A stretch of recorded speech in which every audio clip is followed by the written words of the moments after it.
Donald Trump is on track for a 2020 landslide. Let me tell you a quick story before we start. I was sitting in an office in D.C. Most of the people, it was a newsroom, most of the people around me were Democrats. I was with Cassandra Fairbanks, a Trump supporter. At the time, she really wanted Trump to win, but she was a big Bernie voter, a big Bernie supporter before this. I really believed Hillary would win. And I'm not a fan of Hillary, nor am I a fan of Trump. Don't like either of them. Don't like most politicians. So don't take it personally, Trump supporters. I did like Bernie. I did. I like him a little bit less.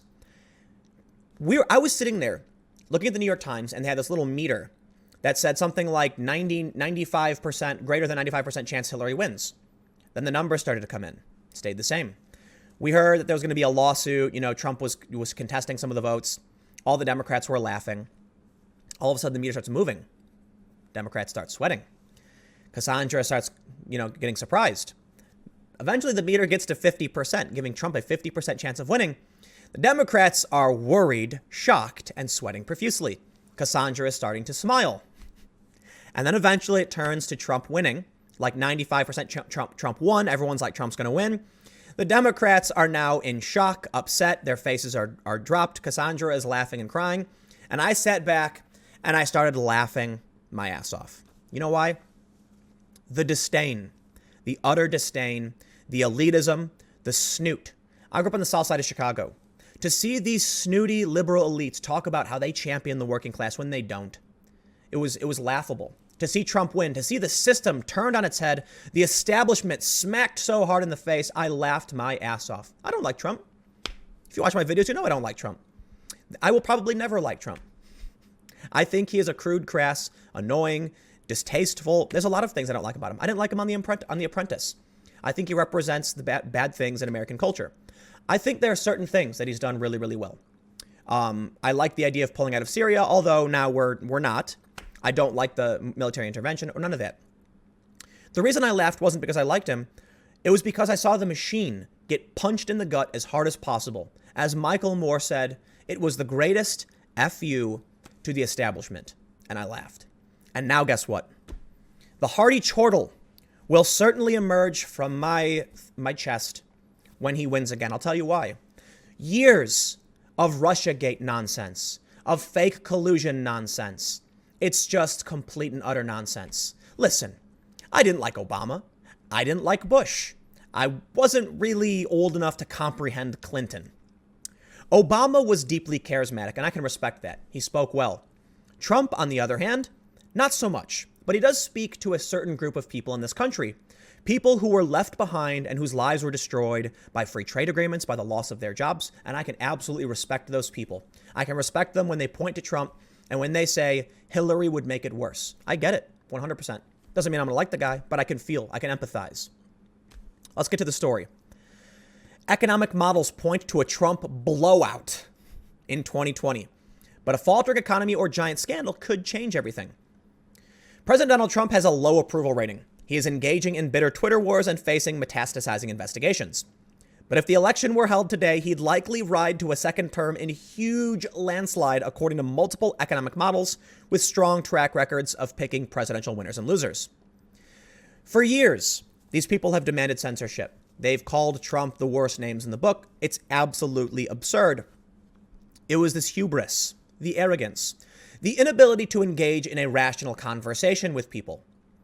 This makes me ready to see Trump win again. Why? I don't want Trump to win again. I don't. I've full disclosure, I've supported some Democrats, Tulsi Gabbard, Andrew Yang. I don't like war.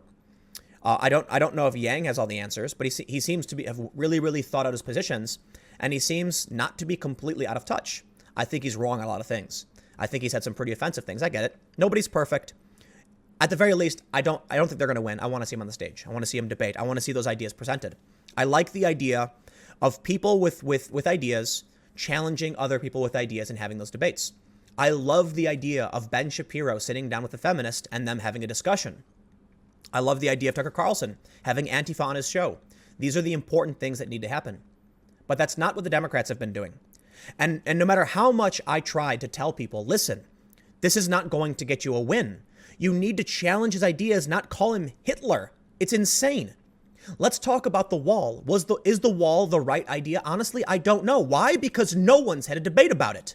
Trump said, here's what ICE wants. I went, okay, Democrats, the wall is immoral. What? That means literally nothing to me. You haven't presented an argument for anything. There are some rational arguments presented from some people, but not from the leadership and not from the people running. They call it immoral or a waste of money and all that stuff. I'm like, listen, tell me why it's a waste of money. Explain to me the cost breakdown. Tell me why what he's doing doesn't make sense. Talk to me about immigration reform. They don't. What I hear for the most part, and I understand there are rational arguments being presented from people on the left. I do pay attention to this. But what does Chuck Schumer and Nancy Pelosi do when they speak up? The wall is immoral. Alexandria Ocasio-Cortez is clearly one of the most prominent Democrats, if not the most, on the cover of magazines, on late night shows with Seth Meyers, Colbert, whoever. And she has no idea what she's talking about. I don't consider her to be relevant in any capacity. And you reap what you sow. They talk about how conservatives are obsessed with Cortez. What do you think people are going to talk about when you put her on the cover of magazines? When you have her doing late night shows, even though she has gaffe after gaffe after gaffe. Ocasio-Cortez presents the Green New Deal. It's an absurd bill. Makes no sense. They put out some piece of a frequently asked question that they're going to pay people who are unwilling to work. What happened? The AFL-CIO comes out and says, hell no. If the Democrats don't represent even labor unions anymore, who are they representing? Trump is going to win in a landslide. Beto O'Rourke has no policies. Elizabeth Warren has the highest unfavorability rating. Joe Biden does not have the charisma of Obama. And what are his policy positions? He calls himself progressive. Bernie Sanders, Tulsi Gabbard are getting kicked in the gut by the establishment who don't want them a chance, don't want to give them a chance. CNN's propping up lobbyists and people who work with Democratic organizations to throw really hard questions and align them with people. Tulsi Gabbard goes on Colbert and he asks her why white nationalists support her. Are you kidding me? You know, I always say to that stuff. Yeah. You know who else drinks water? Hitler. They do it to everybody. You can't control if someone throws their weight behind you. That's insane. You had a KKK member endorse Hillary Clinton. A lot of people thought it was a political stunt, but where was the outrage there? No, it's political. It is. The establishment will never allow a Gabbard, Yang, or Sanders to step up there and start talking. While admittedly, I think Bernie Sanders, in my opinion, has lost the plot. He endorsed Hillary Clinton. Hell no. Tulsi Gabbard went up on stage talking with Colbert. And when he asked her about Syria, she said that the CIA, this is such a dangerous conversation, that the CIA was funding these groups in the Middle East. Tulsi Gabbard said that. I was like, wow. I don't think they'll ever let her win. I don't think they'll let Yang win. Yang is talking about other things. He's talking about how the opioid epidemic has a connection to unemployment and automation is a big problem.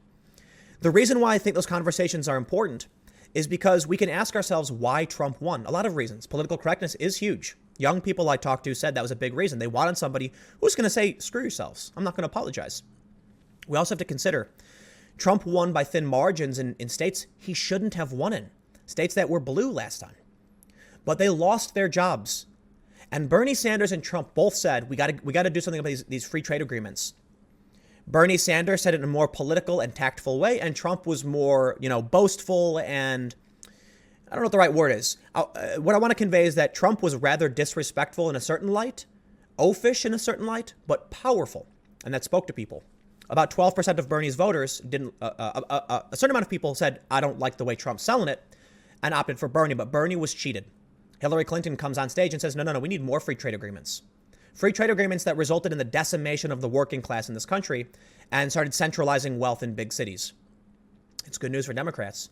And Trump said to those who lost their jobs and were suffering that he was going to help you out. And so they went to vote for Trump for that reason. Again, I can empathize. I can respect that. I don't have to like Trump to understand that people were looking for something that would actually help save their families. Andrew Yang speaks a little bit to that. And so I respect that. I want to see those ideas debated. But the left and the Democrats, they won't allow it. The establishment, they won't allow it. They cheated. They're going to cheat again. Hillary Clinton might still run.